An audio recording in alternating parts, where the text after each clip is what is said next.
அதிலிருந்து நான் மீதி அடுத்த பகுதியை தொடர்றேன்.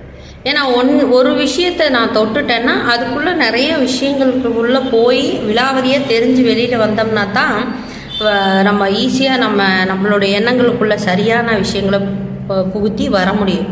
இல்லைன்னா அபிமன்யு போய் மாட்டின மாதிரி பத்ம வியூகத்துக்குள்ளே போய் நம்ம மாட்டிடுவோம். எந்த ஒரு விஷயத்தையுமே முழுசாக கேளு, கவனமாக கேளு, லிசன் பண்ணுன்னு சொல்லுவாங்க.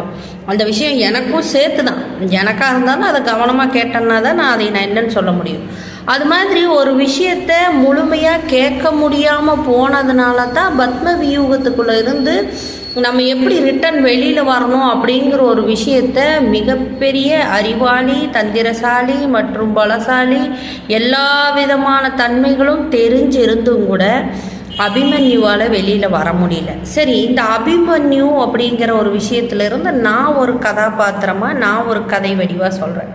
பத்ம வியூகத்துக்குள்ளே அபிமன்யு போய் மாட்டிட்டாருன்னு வைங்க. அந்த பத்ம வியூகம் இப்படி இருக்கக்கூடியது, சரியா? நம்மளுடைய மனமும் இப்படி இருக்கக்கூடியது தான்.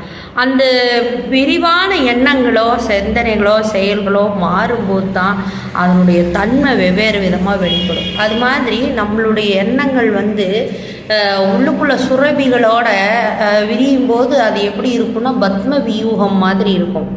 அதில் நம்மளுடைய எண்ணம் ஆகப்பட்ட அபிமன்யுவை உள்ளே எப்படி கொண்டு போகிறோம் அப்படின்னு ஒரு பக்கம் தெரிஞ்சாலும் அது அப்படியே டேமேஜ் இல்லாமல் அந்த எண்ணங்களோடு நம்ம வெளியில் கொண்டு வரணும் அப்படிங்கிற ஒரு சில விஷயங்களும் இருக்குது. அப்போ என்ன அர்த்தத்தில் சொல்கிறீங்கன்னு சொன்னால் நெக்ஸ்ட்டில் சொல்கிறேன்.